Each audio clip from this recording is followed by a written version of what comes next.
1990 में राम मंदिर की सेवा करने पहुंचे चरण सिंह त्यागी को लगी थी गोली।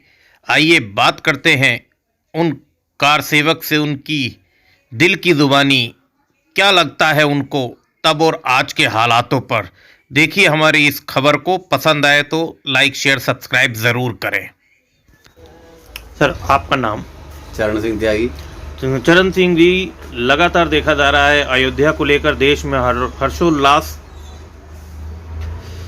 मन रहा है। वो चारों तरफ प्राण प्रतिष्ठा को लेकर लोग दिए दीपक और तमाम तरीके से कार्यक्रमों में लगे हैं।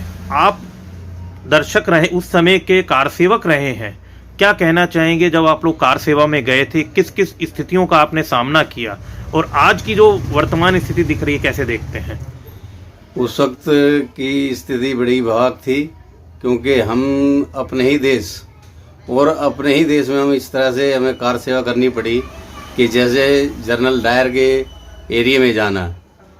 जैसे ही हम छत्तीसगढ़ ज़िले से हम बुराड़ी गांव से गए थे तो हम सीधा लखनऊ पहुंचे और लखनऊ पहुंच के हमें रात्रि में एक धर्मशाला से अरेस्ट कर लिया गया।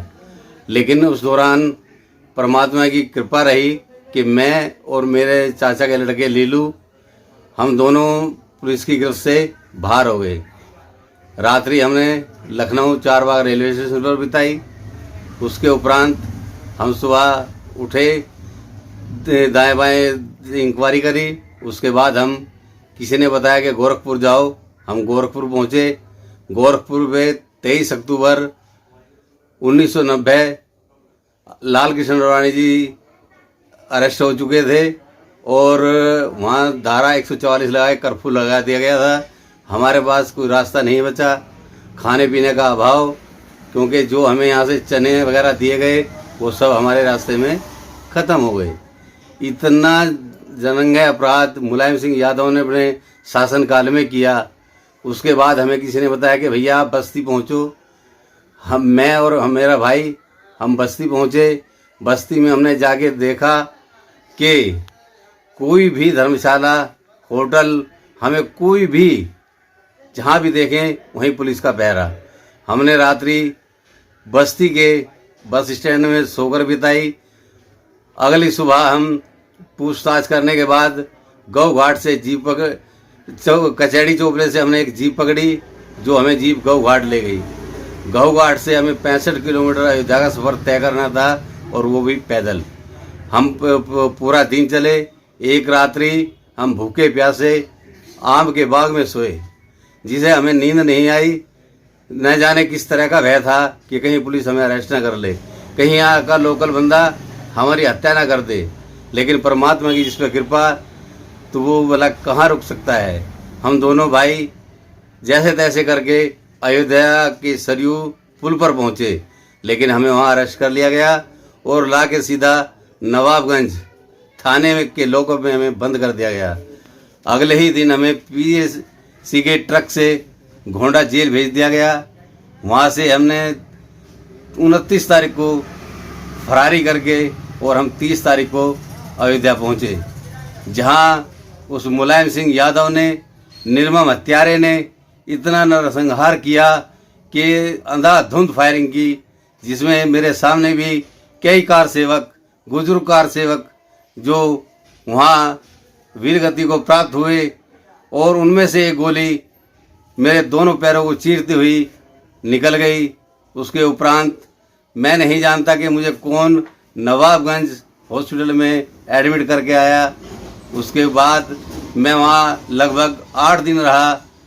जैसे ही मुझे मेरे कार सेवक विनोद जी, अनिल शर्मा, नथुपुरा वाले, ये मुझे लेकर बुराड़ी आए। फिर यहाँ से हम मुखर्जी नगर दुर्गा नर्सिंग होम में एडमिट रहे, जहाँ कार सेवकों ने मुझे काफ़ी सम्मान भी किया और वहाँ सेवा पानी भी की। अगर मैं बात करूं, जब बाबरी मस्जिद विध्वंस पे कार सेवा चल रही थी तो उस समय भी वहाँ आप मौजूद थे जब ये पूरा कारवां चल रहा था वहाँ पर? 1992 में जब ये कार सेवा चली तो उस वक्त भी हम वहाँ मौजूद थे। उस वक्त माननीय स्वर्गीय श्री कल्याण सिंह जी की सरकार थी, जो कि हमें वहाँ उस वक्त कोई भी ऐसी अप्रिय घटना नहीं घटी हाँ, यदि जो भी कानून कर सकता था वह कानून ने किया, लेकिन उसके बाद भी कार सेवकों का जो जुनून था, जो जोश था, जो 1990 का गुस्सा था, वो सब विध्वंस कर दिया उस बाबरी मस्जिद कलंक को मिटाकर। क्योंकि कुछ लोगों से सुना है हमने कि भाई वो बम से उड़ाया गया, उस बाबरी मस्जिद को किसी बम से नहीं उड़ाया गया, केवल गेती, बांस, रस्सा और हाथ और पैर से उसको विध्वंस किया गया। क्या लगता है आपको उस समय और आज के जो हालात है, क्या लगता था कि राम मंदिर बनेगा? हमें तो उस वक्त ही लग गया था कि राम मंदिर अवश्य बनेगा, यदि राम ने हम पे कृपा की है, क्योंकि उसकी बिना कृपा के को कुछ भी संभव नहीं।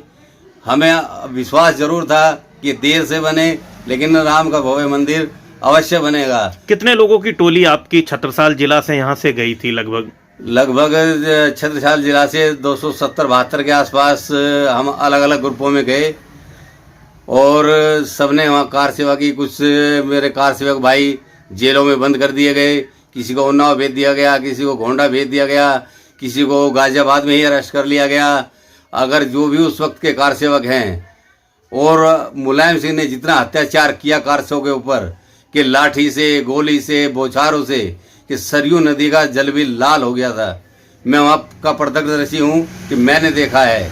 आज जिस सपने को हमने उस वक्त आकार रूप में देखा, आज हम उसे साकार रूप में देखते हैं। ये भगवान की असीम अनुकंपा है कि उस वक्त भी हम थे और आज भी हम अपने जीवित आंखों से इस साकार रूप को होता हुआ देख रहे हैं। क्या 22 तारीख को आप भी अयोध्या जाने का प्लान कर रहे हैं? ये दुर्भाग्य है हमारा कि परमात्मा ने हम पे असीम अनुकंपा की, लेकिन किसी कारणवश हम 22 तारीख को इसके साक्षी नहीं बन पा रहे हैं।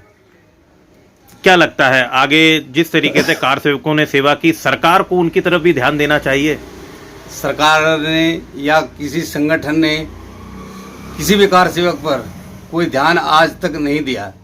जिस तरीके से आपको गोली लगी, घायल रहे आप, तो इसका इलाज वगैरह का खर्चा आपने निधि उठाया या संगठनों के द्वारा आपकी इस तरीके से सेवा करी गई? नहीं जी, जो भी मेरा इलाज दुर्गा नर्सिंग होम में हुआ वो निःशुल्क हुआ। हमें इस चीज़ की जानकारी नहीं कि जो डॉक्टर सतीश मखीजा आरएसएस से संबंध रखते हैं उन्होंने फ्री किया या किसी संगठन ने मेरा भुगतान किया। इसमें अनिरुद्ध शर्मा जी जो थे वो काफ़ी बढ़ चढ़ के इसकी पैरवी करते थे। अब 22 तारीख नज़दीक आ रही है, किस तरीके से आप देखते हैं और क्या कार्यक्रम की तैयारी आप लोगों के द्वारा करी जा रही है? हमारे यहाँ तैयारी काफ़ी चल रही है और हम इतने उत्साहित हैं कि हमें तो सिर्फ ये समझ लो हम पता नहीं क्या करें और क्या ना कर दें। हमारे तो आत्मा में राम बसे हैं और उस राम के लिए हम एक शोभा यात्रा निकाल रहे हैं और जागरण कर रहे हैं और रात्रि एक भंडारा भी का आयोजन है जिसमें हम कुछ कार सेवकों को भी आमंत्रित करते हैं और समस्त यहाँ बुराड़ी के जितने भी क्षेत्रीय हमारे गणमान्य व्यक्ति हैं या जो भी हमारी आम लोकल पब्लिक है उसका भी हम आह्वान करते हैं कि आप आएँ और इस प्राण प्रतिष्ठा को अति चार चांद लगाएं। वही विपक्ष आरोप लगा रहा है मोदी जी राजनीति कर रहे हैं, स्वयं प्राण प्रतिष्ठा में जा रहे हैं, कुछ संत लोग भी नाराज हैं, कैसे देखते हैं? ये देखो जी, ये राजनीति का फंडा है और जो विपक्ष आरोप लगा रहा है वह तो निराधार है, क्योंकि यदि विपक्ष इस योग्य ही नहीं है कि वो आरोप लगा पाए। क्योंकि अगर विपक्ष चाहता तो पिछले 70 साल में वो राम का भव्य मंदिर बना सकता था, लेकिन उन्होंने ऐसा नहीं किया। हमेशा दुष्करण की राजनीति की है और जो भी किया उन्होंने हिंदुओं के विरुद्ध ही किया और आज भी वो हिंदुओं के विरुद्ध ही कर रहे हैं। जो भी संत इस विषय पे अगर बोलते हैं तो वो भी निराधार और किसी के दबाव में आकर ऐसा बोल रहे हैं। आगामी लोकसभा इलेक्शन आने वाले हैं, क्या लगता है मोदी सरकार हैट्रिक करेगी? बिल्कुल करेगी, इसमें निसंदेह। जिस पर कृपा राम की होई उसे कोई नहीं हरा सकता। अवश्य ही मोदी सरकार आएगी और निश्चित ही आएगी। यदि इस भारत को और हिंदुत्व को बचाना है तो मोदी सरकार को अवश्य ही लाना है। सपा की तरफ से अखिलेश यादव ने कहा है कि वो सपरिवार अयोध्या जाएंगे, कैसे देखते हैं? ये दुर्भाग्य है कि हमारे देश का, हमारे कुछ कानून का, कि सपा के लोग हिंदुत्व के इतने खिलाफ हैं। पहले मुलायम सिंह जी खिलाफ थे जिन्होंने राम भक्तों का रक्त बहाया, निहत्ते राम भक्त जिनके पास एक डंडा नहीं, एक पत्थर नहीं, उन्हें गोलियों की बौछारों से मरवाया। वही उनके मौर्य जी जो हिंदुत्व के खिलाफ आए दिन कोई ना कोई मतलब भयानक बयानबाजी करते हैं और हिंदुओं का अपमान करते हैं, ग्रंथों को फाड़ने की बात करते हैं। तो उन समाजवादियों की बात नहीं की जाए तो बेहतर है, और राम उनकी सद्बुद्धि दे उन्हें कि वो तो ना ही आए तो अच्छा है। एक क्वेश्चन और करूंगा, केजरीवाल सरकार ने भी राजधानी दिल्ली में अलग अलग जगहों पर सुंदरकांड और हनुमान चालीसा कराने का आह्वान किया है, कैसे देखते हैं? ये सिर्फ एक राजनीतिक स्टंट है और कुछ नहीं है, क्योंकि उनके कितने ही विधायक हैं या पार्षद जिन्हें हनुमान चालीसा का अर्थ भी पता नहीं होगा कि जो हनुमान चालीसा वो करने जा रहे हैं वो एक राजनीति से प्रेरित है कि हम राम मंदिर में नहीं जा सकते। और जितना भ्रष्टाचारी और झूठे और मक्कार ये झाड़ू वाले हैं, इतना शायद ही कोई और हो। देशवासियों को एक कार सेवक होने के नाते क्या संदेश देना चाहेंगे आगामी 22 तारीख के लिए? 22 तारीख के ये लिए है, यही संदेश होगा कि जो ये राम प्राण प्रतिष्ठा है, आप अति उत्साहित होकर हर्ष और उल्लास के साथ मनाएं, क्योंकि ये मौका जो हमें मिला है ये शायद आने वाली पीढ़ियों को भी हम बता पाएं और उन्हें दिखा पाएं कि ये संघर्ष, कितने संघर्षों के बाद 500 साल संघर्ष किया, कितने लाख लोगों ने अपने प्राणों का बलिदान किया, तब जाके हमें ये राम मंदिर आकार से साकार रूप में मिला है। और इसके लिए बढ़ चढ़ के सभी को, हिंदुत्व को हिस्सा लेना चाहिए।